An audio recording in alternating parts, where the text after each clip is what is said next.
salaire parce que c'est inévitable d'en parler, puis c'est une ressource qui est importante.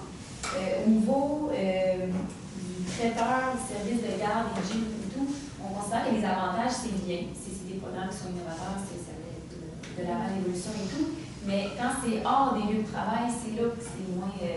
On parle de conciliation travail et personnel, mais lorsque c'est pas sur les lieux de travail même, ça engendre des gros déplacements, des trucs qui. Vouliez-vous en fait avoir d'autres idées par rapport là, aux avantages possibles ou c'était. Dans le fond, les PAE, c'était on a une idée. Mais on ne peut pas mettre de côté, par exemple, les augmentations salariales des membres qui sont fiers de travailler, qui ont une spécialisation, qui aiment être reconnus à leur juste valeur, ce qui est très normal. Premièrement, je veux juste rappeler le plus qu'on a négocié aujourd'hui, à quel point que là, on augmente la qualité de vie, on augmente le salaire automatiquement parce qu'on a plusieurs possibilités. Déjà là, la journée aussi qui font leur salaire à 200%. Je pense que c'est déjà bien. J'aimerais peut-être savoir, avant d'aller plus loin, là, en fait, c'était quoi votre augmentation que vous attendez? On parlait d'ici une augmentation de salaire de 2,5% des salaires actuels des employés de première ligne à stimuler.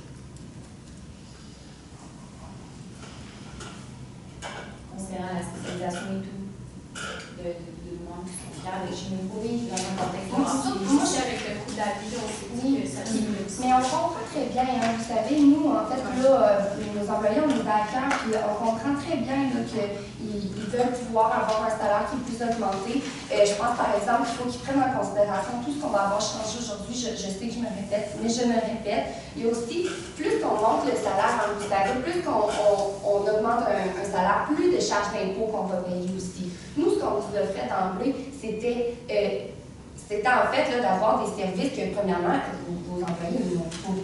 Donc, c'est pour ça que nous autres, on avait été dans ce sens-là. Parce que plus qu'on nous donne une augmentation de salaire, plus que les charges d'impôts vont augmenter. Mais aussi, il ne faut pas oublier, hein, il va y avoir aussi une charge mentale qui vient avec le travail, qui vient se combler avec ça. Vos employés payent. Vous savez, dans la construction, souvent, c'est des gens qui vont être en forme. Si on veut qu'ils conservent leur mieux de travail, ils payent déjà peut-être leur abonnement de gym. Si on pense que ça leur coûte une cinquantaine de dollars par mois, si on rabattit ça sur 12 mois, juste ici, on vient augmenter le salaire. Vous êtes d'accord? Mais c'est vraiment des avantages sociaux. Je pense que le salaire est un avantage social de base. Mais vous, dans le fond, ce que vous offrez, c'est de payer complètement le gym, le service de garde, tout ça. En fait, le service de garde, on ne peut pas le payer nous-mêmes. Nous, ce qu'on offre, c'est une priorité d'accès au service de garde.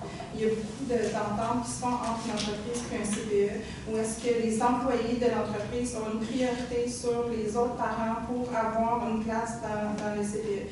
Ce qui fait en sorte qu'on ne paierait pas les frais de garde de l'enfant. Par contre, on donne une voie d'accès beaucoup plus rapide aux parents parce qu'on sait que présentement, c'est un très gros enjeu d'obtenir des places autant en garderie subventionnée que même en milieu familial. Il y a beaucoup de parents qui doivent reporter leur retour au travail parce qu'ils n'ont toujours pas trouvé de place ou qui se contentent de places qui ne sont pas de qualité. Donc, nous, ce qu'on veut offrir aux gens qui ont des enfants en bas âge, c'est surtout d'avoir un service de garde de qualité puis de s'éviter les longues listes d'attente parce qu'il y a beaucoup de gens qui sont appelés pour une place en CPE. L'enfant est déjà rendu à mon milieu scolaire. Dans le sens qu'il y a une grave pénurie à ce niveau-là. Nous, c'est ce qu'on avait senti au niveau des employés, là, que ça serait quelque chose qui est intéressant. Donc, si je comprends bien, vous prenez pour acquis que tous nos membres, actuellement les 60, là, ont tous des enfants en bas âge qui méritent d'aller. En fait, nous, ce qu'on veut offrir, c'est vraiment comme un buffet d'avantages sociaux, puis on demande à nos employés d'en choisir 3.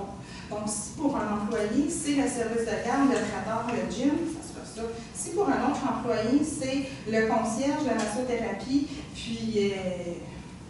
Mais dans le fond, l'employé doit quand même payer ces services-là.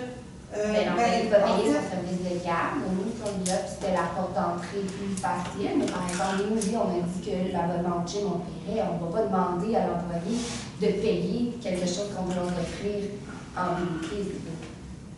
On rembourserait les frais de la massothérapie, on va rembourser le frais de...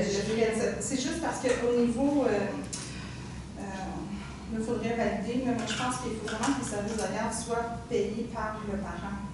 dans le sens, surtout pour les services de garde qui sont non subventionnés, pour que le parent puisse avoir leur retour d'impôt qui va avec. Dans le sens, les retours d'impôt vont avec le payeur. Donc, si nous, on paye les services de garde, ben, c'est nous qui vont avoir le retour d'impôt. Je trouve ça un petit peu bizarre. C'est pour ça que moi, je pense que l'enjeu, c'est pas tant de payer les services de garde pour les parents que de trouver la place d'avoir un service de garde de qualité. Par contre, il y a d'autres, les services de concierge, ce serait quelque chose qui serait à nos frais. On aurait des compagnies quand on parle de la sous-traitance. Donc, autant il y a des services que ça serait à nos frais. Par contre, le service de garde, c'est vraiment l'accès à la place. Ça, par contre, on ne pourrait pas payer une place de service de garde. Je pense que ça serait pas sous toute réserve. Je comprends vraiment les avantages que vous avez donnés. C'est juste que il y a beaucoup de gens là-dedans qui vont peut-être pas se retrouver dans les avantages que vous donnez en ce moment. C'est peut-être ça, puis avec le coût de la vie qui augmente, on se dit qu'avec 2,5%, ça suit un peu le cours des années. Si ça arrive, ça peut être quelque chose qui peut être étalé aussi par rapport à la convention. Si je peux renchérir avec ça aussi, c'est vraiment quelque chose qui va toucher l'ensemble de nos membres. Puis l'équité, c'est quelque chose qui nous tient probablement aussi à cœur. Puis c'est vraiment quelque chose qu'on a le devoir de représenter, puis que ça a été, à grande majorité, le 2,5% était vraiment pour tout le monde la meilleure option, avec les salaires et tout. C'est un peu d'offrir quelque chose que nos membres ne cherchent pas en ce moment, d'accepter cette offre. Puis on tient vraiment à ce que nos membres puissent être en mesure de conserver leur pouvoir d'achat aussi. On pense que 2,5%, c'est quand même quelque chose qui suit le coût de la vie. On est quand même dans un contexte de société où est-ce que l'économie fluctue, on n'est pas capable de regarder non plus qu'est-ce qui se passe. Donc c'est plus pour ça qu'on misait vers ça.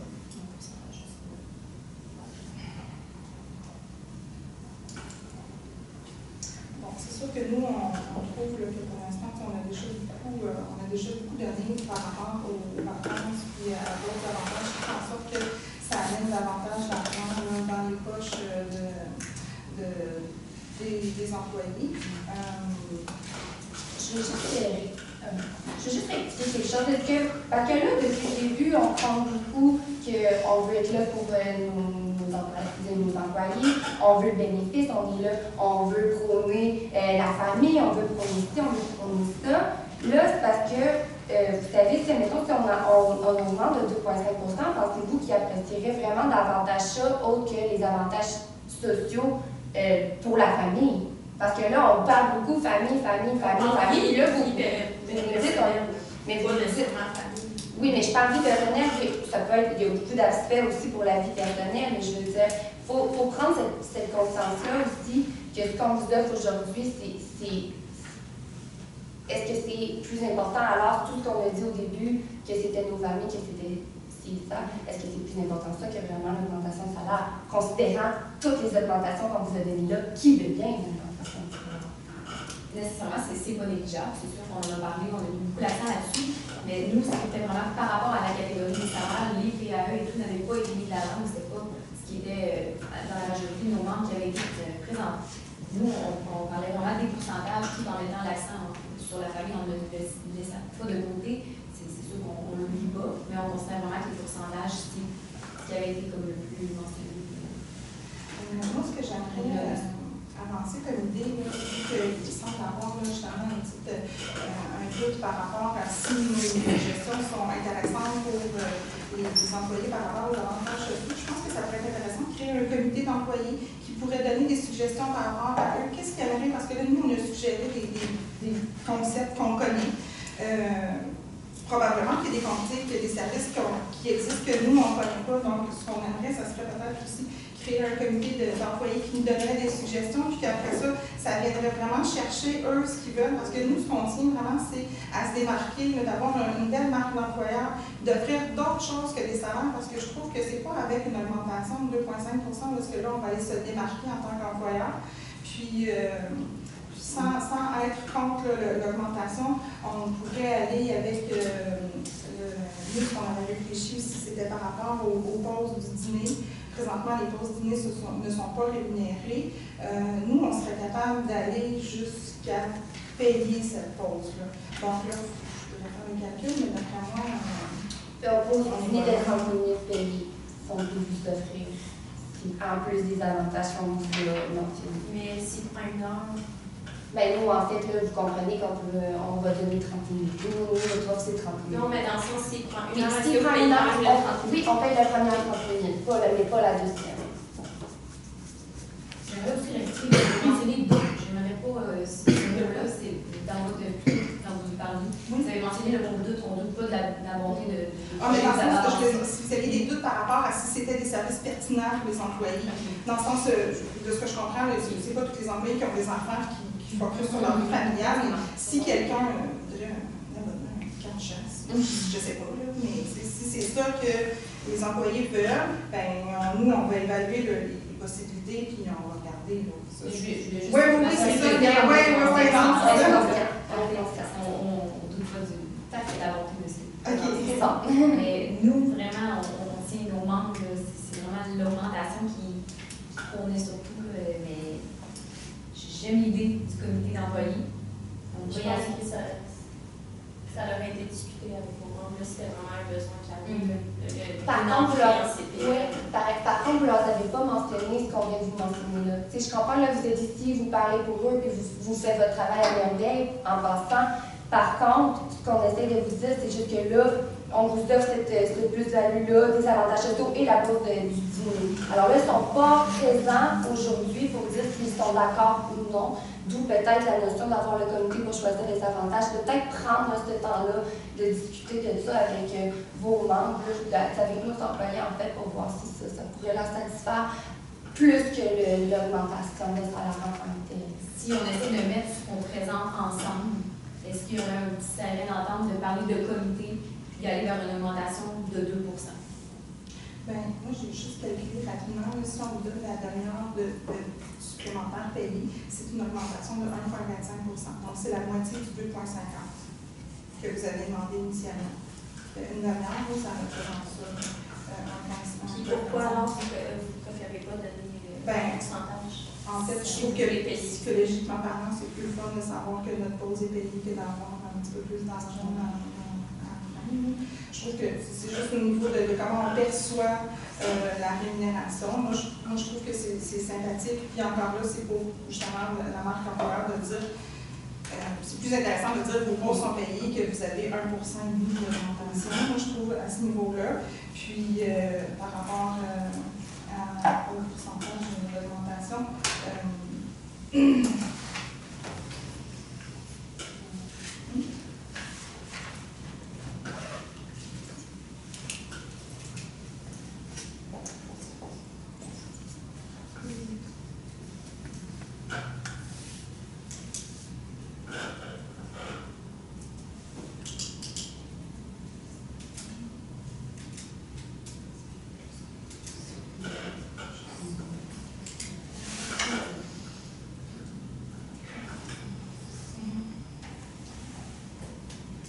On aurait une petite proposition.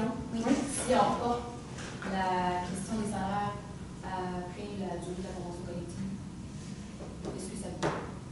OK. Ben, en fait, là, dans le fond, si on signe aujourd'hui, vous allez dire qu'il n'y a pas d'augmentation. Non, juste on va joindre la Juste durée. fermer l'autre chose, puis après ça, le temps On va laisser ça pour chacun. Oui, est-ce Sur la convention collective, oui, Oui, parfait. Oui, ok. Donc, c'est quoi notre proposition à ce niveau-là? nous, d'emblée, on y allait pour une convention de 5 ans. C'est ce qui est pour nous le plus simple à gérer, 5 ans avant de pouvoir rediscuter. Par contre, on avait déjà parlé d'une lettre d'entente par rapport au kilométrage. À ce moment-là, il pourrait avoir un ajustement annuel. Mais pour une durée de convention collective, pour s'éviter d'avoir à refaire l'exercice de nature de base fréquente, on y allait pour 5 ans. En fait, nous aussi, on est à la recherche de la paix industrielle. Je pense que c'est quelque chose qu'on veut de la part des autres en ce moment. Donc, ce qu'on voudrait, c'est d'avoir justement une durée de convention collective de 3 ans. Est-ce que je peux vous demander pour quelle raison? Oui, je vais vous dire ça sur ton numéro.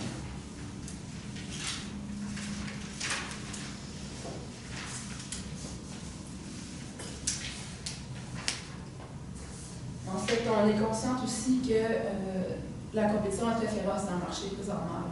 Donc, on pense que justement, avoir une convention collective de 3 ans, c'est quand même quelque chose qui est excellent ici. Là, ça nous permet justement de voir ce qui se passe, comment l'industrie du milieu de la construction va pouvoir évoluer aussi.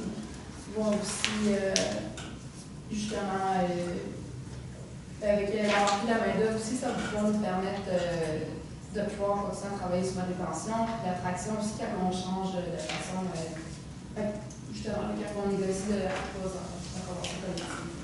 Par contre, seriez-vous d'accord que si on le met pour 3 ans, à ce moment-là, on va y aller avec ce qui était notre objectif pour le salaire, puis donc pas faire l'augmentation pour les 3 prochaines années, y aller plutôt avec ce qu'on vous avait proposé, qui était les avantages sociaux. Puis est-ce que vous avez une confirmation que ça va fonctionner avec les petites entreprises, puis tout ça pour le gym, pour l'accès, est-ce que vous avez une confirmation? Oui, on a déjà commencé à faire des démarches avec les différents organismes qu'on a décidé. C'est sûr qu'il n'y a pas eu d'entente de fait, c'est simplement du démarchage, mais c'est des choses qui sont réalistes. Ce qui est sur notre liste, c'était des choses qui étaient réalistes. Par rapport aux demandes qui seraient demandées par un éventuel comité, là, par contre, il faudrait peut-être avoir un certain temps pour se repositionner et faire des recherches. Par contre, nous, ce qui était déjà sur notre liste de suggestions, c'était on avait déjà commencé des discussions avec les autres acteurs. Donc, pour tout ça, ça serait un projet qui s'écoulerait sur combien de temps? Mois? Qu'est-ce que vous voulez dire? Ben, par rapport à implanter, je veux dire, ça ne sera pas près de même. Bien, nous, on fait les démarches. Oui, mais combien de temps? C'est juste pour pas qu'on perde 1 année, 2 années de la convention sans avoir ses avantages. Ah non, je pense qu'on parle plus en termes de semaines. 1, 3. Ben, là, la majorité là, des services, il n'y a pas de délai nécessaire. C'est tous des services que c'est des sous-traitants. Il faudrait simplement parler avec la directrice du CPE que nous, on avait approché pour voir parce que éventuellement, c'est sûr que si ces places sont déjà toutes comblées, ben là, ça va être une liste d'attente en fonction des prochaines places qui se libèrent. C'est sûr que là, c'est un service qu'on va offrir tout de suite. Par contre, c'est conditionnel à ce qu'il y ait une réelle place, parce que les places disponibles, c'est toujours au niveau de... Puis on n'oublie pas aussi qu'on fait installer le comité, il faut voir, parce que ça se peut que les autres, ils ne veulent pas les services légaux. S'ils nous disent qu'ils ne le veulent pas, problème réglé, c'est peut-être ça qui est un petit peu, justement, qui nous posait des questionnements, parce que justement, il faut qu'on approche. Mais sinon, si le comité dit autre chose, puis que c'est encore plus faisable, c'est encore plus rapide, alors là, on peut parler d'un délai qui est très court. Puis est-ce que ça serait vraiment un établissement comme le CPE ou le gym, ASSO par exemple, c'est vraiment la personne qui va y aller à devoir qui c'est près de chez lui? Oui, ça c'est vraiment une question de remboursement dessus. Parfait. Jusqu'à complément de certains montants, j'imagine? Oui, définitivement. Alors, on va leur demander par contre peut-être qu'ils n'aillent pas au gym qui leur coûte 150 $, comme vous comprenez, quand il y a plusieurs gyms super qualifiés qui ont un bon rapport qualité-prix. Parce que c'est quand même dangereux parce que c'est ici Mais l'idée est là, les démarches sont enclenchées, on vient. Il y a beaucoup de frais qui sont déjà standardisés, dans le sens pour les remboursements de massothérapie, un montant déjà déclaré, on est probablement scolé vers ce que les assurances remboursent en général, des montants qui sont déjà établis comme étant ben, moi, en massothérapie, en général, c'est des remboursements d'environ 80 $ la session, des choses comme ça. C'est des montants personnels, de ce que je connais, mais en général, les abonnements du gym, ça tourne autour de 25 $ par mois aussi. Mais c'est ça, c'est selon les standards. C'est relatif, mais je veux dire, d'où le point qu'il faut demander à nos employés ce qu'ils veulent. À ce moment-là, moi, ça va me faire plaisir de prendre un moment, de discuter avec la fiscalité, de discuter de ce qui est fait autour, et là, oui, établir des montants très clairs de ce qui ne va pas être à dépasser. Pour le comité, est-ce que c'est quelque chose qui sera fait sur les heures de travail? Parce qu'à l'extérieur des heures de travail, c'est juste à propos du camp. Oui, il faudrait limiter le temps de réunion, par contre. Ça pourrait être une réunion mensuelle ou selon le besoin, mais ne pas dépasser un certain nombre d'heures. Moi, je pense que... Moi, je pense que dépasser 3 heures par Je comprends encore pas d'éthique, là. oui, Je pense qu'on peut répondre à un moment. Peut-être en parler. Oui, je pense.